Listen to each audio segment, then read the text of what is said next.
Every year, millions of Malaysian students wake up before dawn, memorize facts they will forget by the weekend, and sit for examinations that will define their futures.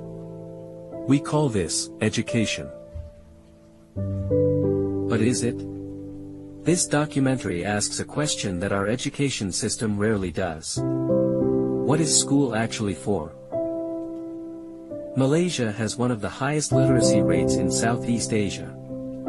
Our students consistently rank in international academic competitions. And yet, employers report that fresh graduates lack critical thinking. Universities say students cannot write independently.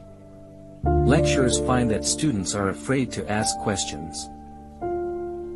Something has gone wrong between the idea of education and its practice. Our research identifies three core objectives. First, to examine the philosophical foundations of Malaysian education. Second, to identify where the system has drifted from its stated purpose. Third, to propose a more human-centered direction. Malaysia's national education philosophy, the Falsafah Pendidikan Kebangsaan, was written with a noble vision. It calls for education to develop individuals who are intellectually, spiritually, emotionally, and physically balanced. A whole human being. Not just a skilled worker. But in reality, the system rewards scores, not wisdom. Compliance, not curiosity. Speed, not depth. The philosopher Paulo Freire called this the banking model of education, where students are treated as empty accounts and teachers make deposits. The student is not asked to think, only to receive, to store, and to reproduce on demand. Aristotle believed education should cultivate wisdom. Rousseau believed it should protect the child's natural curiosity. Both would look at our classrooms today and ask what happened. What does it mean to truly know something? Epistemology, the philosophy of knowledge, tells us that knowledge can come from reason, from experience, from intuition, and from evidence. True knowledge is not memorized. It is understood, questioned, tested against reality. But Malaysia's education system is built almost entirely on one form of knowledge assessment, the written examination. We do not teach students how to construct an argument. We do not grade them on their reasoning process. We grade them on their final answer, right or wrong. This produces graduates who are skilled at following instructions, but struggle when there is no instruction to follow. And now, artificial intelligence has entered the classroom. AI can write essays, solve equations, generate reports. If a machine can do what we train students to do, what remains uniquely human?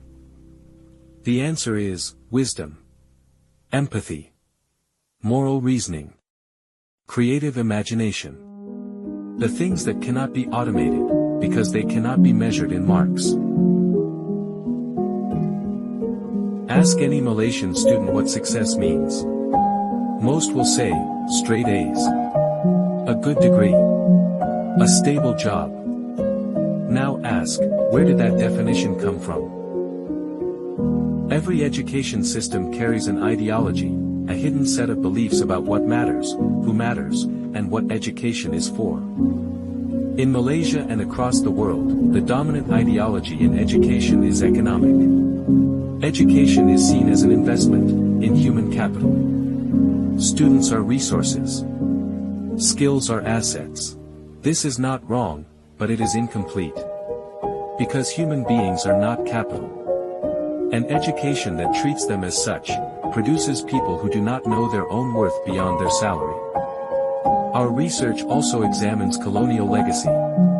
Malaysia's formal education system was inherited from the British, designed to produce obedient clerks for a colonial administration. The prestige of English. The hierarchy of academic over vocational. The emphasis on conformity. These were not designed for us, they were designed for a system that no longer exists. Decolonizing education does not mean rejecting all knowledge. It means asking, whose knowledge is centered? Whose history is taught? Whose values define success?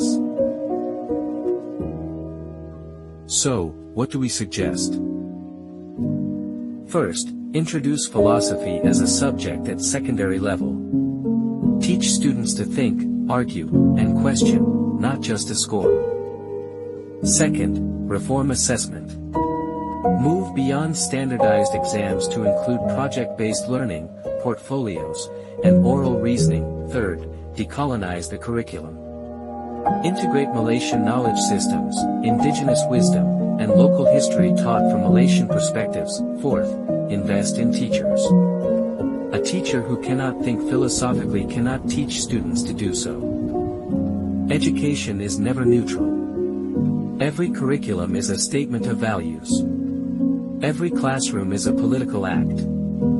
Malaysia's falsafah pendidikan kebangsaan points in the right direction. The challenge is to live up to it. The future of Malaysian education must be built not only on skill, but on wisdom.